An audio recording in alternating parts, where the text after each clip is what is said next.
Hi, so as you know, I'm a chemist, and chemistry is seen as a risky business, and there's lots of good reasons it's seen as a risky business. You're involved with dangerous chemicals, they're in high concentration, you spill them on you, you're going to hurt yourself, it's going to do some pretty nasty things, and there's some pretty dangerous gases that you might be working with. So chemistry has a high degree of risk. Now, it's not the only one, there's plenty of businesses out there that have high degrees of risk.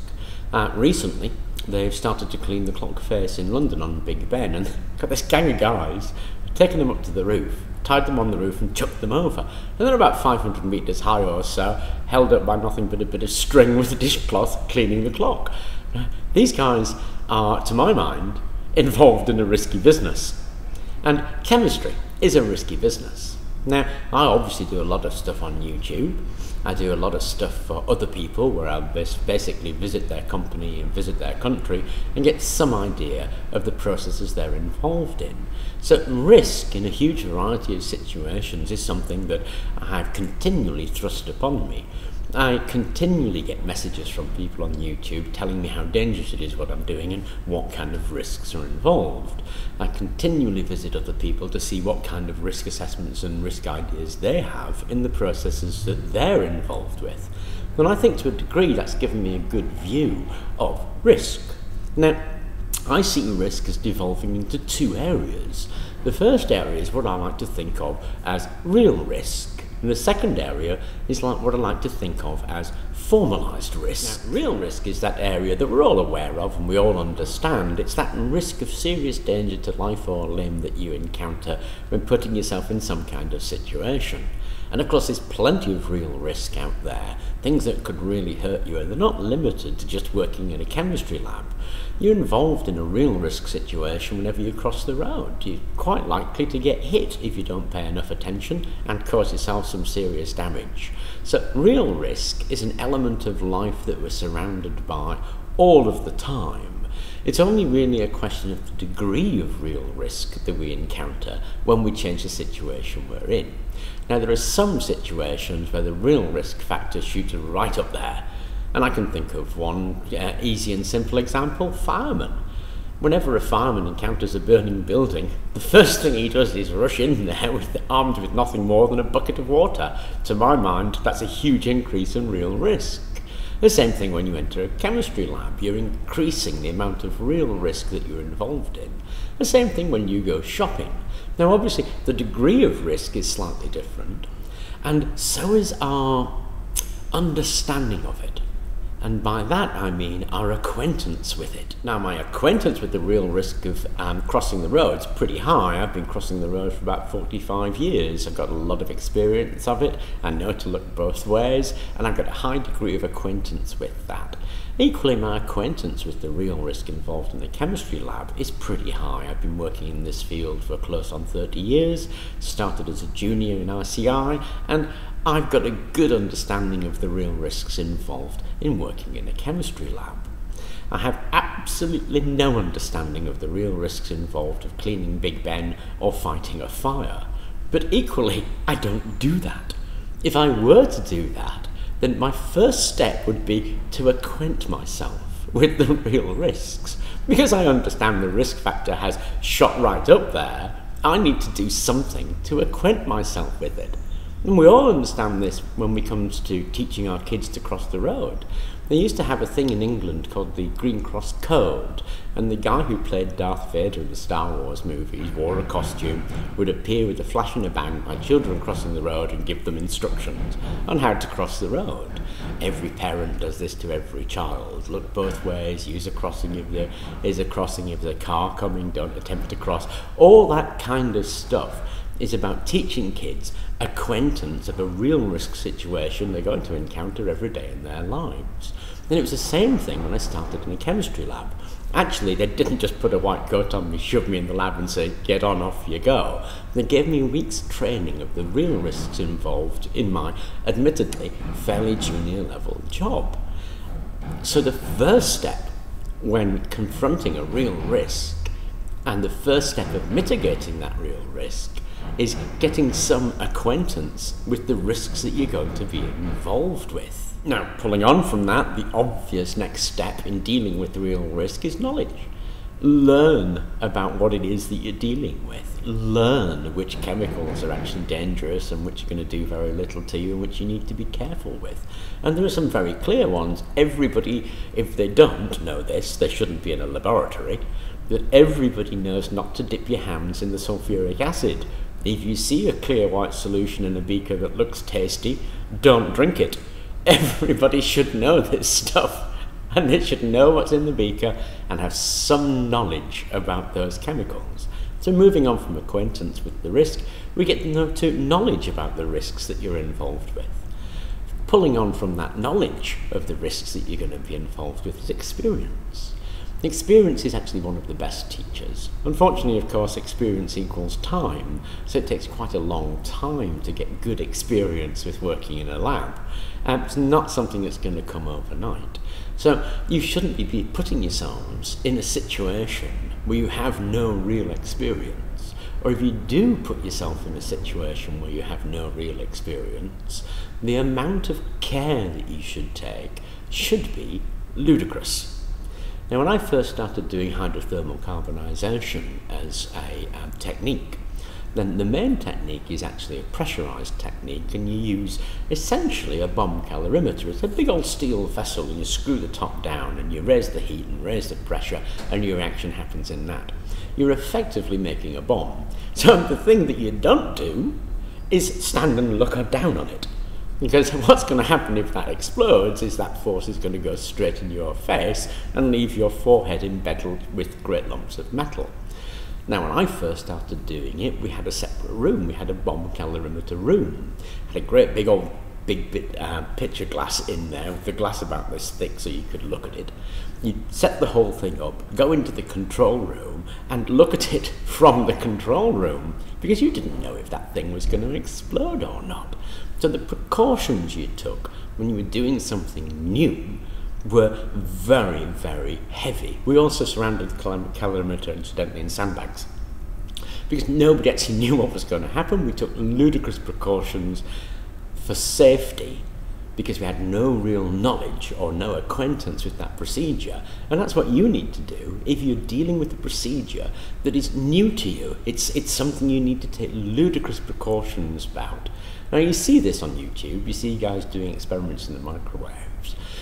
The interesting ones are where the guy puts something in a microwave, slams the door shut, and then peers the microwave about this far away. And I think, good Lord. But that's what they do. The sensible guys, and there's a fair few of them, they put the microwave at the bottom of the garden. They have an enormous lead leading up to the house. A little press button, they put the thing in, press the button, and it turns on. They're a good, 50 metres away from it or something, hiding around the corner as the experiment happens. It seems silly at the time, but they have no acquaintance, no knowledge really of what's going on in there. So they're taking actually appropriate steps for the real risk involved, and that's great. That's exactly what they should be doing when it comes to real risk. Basically, be careful. So the basic steps in managing risk are awareness, knowledge, understanding, and being careful. Now, we get carried away with real risk, to be honest. Because it's something that's seen as risky, then it's seen that everything you do is risky. And to give it a little bit of context, because I knew I was going to make this video, I had a look at the accidents in the workplace statistics for the UK for the last couple of years. And the number of accidents resulting from chemical spills is about the same. The number of accidents resulting from chemical spills and chemical attack was 600. Now, that seems quite a lot, until you realise that the number of accidents caused by being struck by a static object were 13,500. Now, you've got to ask yourself, what does it mean to be struck by a static object? I mean, if this object is static, how can you be struck with it? Well, it's only one way: people walking into things. So we're talking about 13,500 people being seriously injured by walking into a door, as opposed to 600 people being seriously injured by chemical spills. You pick up a bottle of chemicals, it's usually covered in warning signs telling you what to do. You shouldn't be picking it up if you haven't had any training or experience or understanding and knowledge about that chemical. But apparently when it comes to a doorway, then there are no signs on it, really, apart perhaps from the word door, but the lacking of the signs means that far more people hurt themselves walking into it. Now, because the health and safety police are going to want us to cover doors in padded covering and put a load of notices on it saying, warning, door, maybe even a flashing light and a siren as you approach it, just to stop these 13,500 accidents. That might seem a little ludicrous to you, but I've noticed in the UK that when you see scaffold poles on the street now, they're covered in foam. And this is because too many people have been struck by static objects. That is, they've walked into the scaffold pole, so now they have to cover them in foam to stop people doing that. That brings us actually rather neatly onto the little area I like to think of as being formalised risk. It's about raising understanding and raising awareness, really. Now, again, this splits into kind of two, if you like. There's the sensible approach of formalising risk.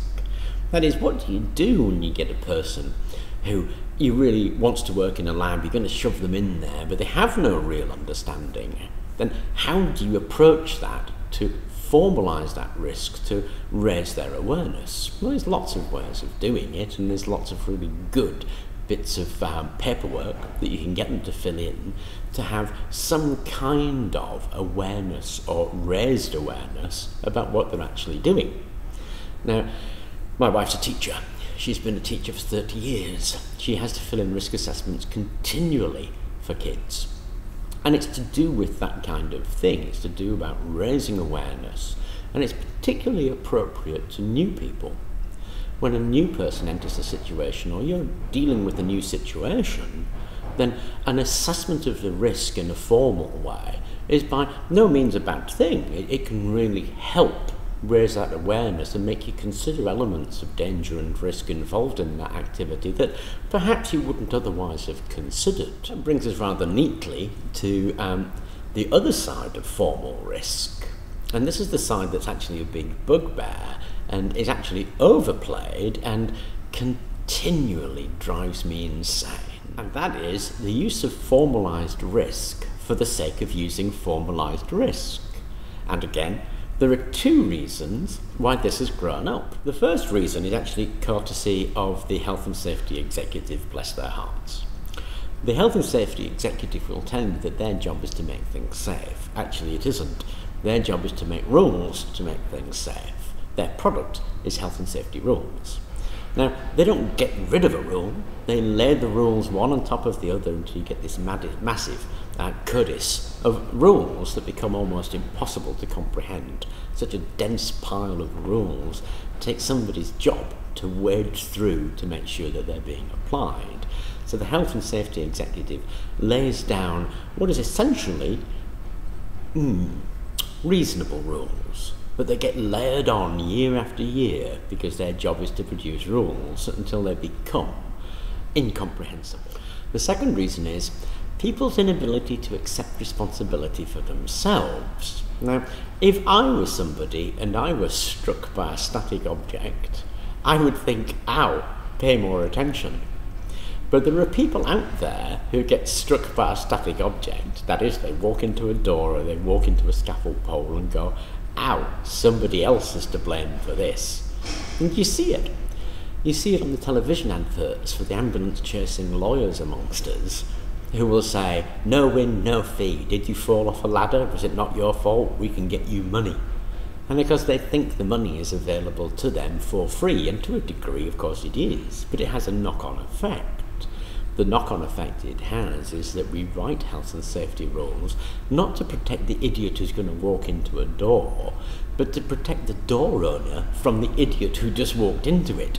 Then we have to have that, otherwise you'll get sued for it, and you get blamed for somebody else's mistake that unfortunately the courts have upheld. And because the courts are upholding this sort of stuff, we have to formalise health and safety, if for nothing else than your own protection. Now, there is a problem with formalised statements of health and safety, and there's a great story that I like involving chimpanzees at the zoo. The zoo owners decided to buy 5 chimpanzees, and they put them in a cage, and they put a ladder up the cage, and at the top of the ladder were some bananas. and the chimpanzees would run up the ladder, grab the bananas, run back down and eat them. So the zoo owners decided to try something. When a chimpanzee started to run up the ladder, they'd turn on the hose of cold water and shower the chimpanzee down off the ladder. And they would continually do this despite the fact that the bananas were hanging there. And the chimpanzees eventually learned not to go for the bananas. When they learned that, they took one chimpanzee out and put a whole new chimpanzee in there. And of course this whole new chimpanzee had no idea about the cold water, it just saw the bananas, and it made for the ladder. The other four chimpanzees stopped him because they knew what was going to happen. Once that happened and none of those chimpanzees would go to the ladder, they took another old one away and put another new one in. And they kept on doing this until a couple of generations later, there were no chimpanzees in that cage that had ever been doused with water. But oddly enough, not a single chimpanzee would go to the ladder and go up for the bananas. So they disconnected the water, and still the chimpanzees would not go up the ladder to get the bananas. Now, this is a fine example of how corporate decisions are made. Very often, a formal health and safety procedure is put in place and never questioned as whether it's relevant or not. It just sits there like a stone, a bit like the health and safety executive rules layered one on top of the other. It sits there unquestioned and unchanged, despite the fact, like with the bananas, it's now completely inappropriate. It still doesn't get questioned and doesn't get changed. So what would constitute a good health and safety approach? Well, to my mind, a good health and safety approach is one that takes those considerations into account. That is, it should raise awareness, it should include an element of knowledge, it should allow some kind of experience, it should have some procedures for safety based on the situation that it's generated to improve, it should be under constant review, and unfortunately, it should also afford protection for the company that is actually generating it. So anyway, I know it was a bit sort of a serious discussion on health and safety, but I hope it was of interest to you, and thank you very much for watching.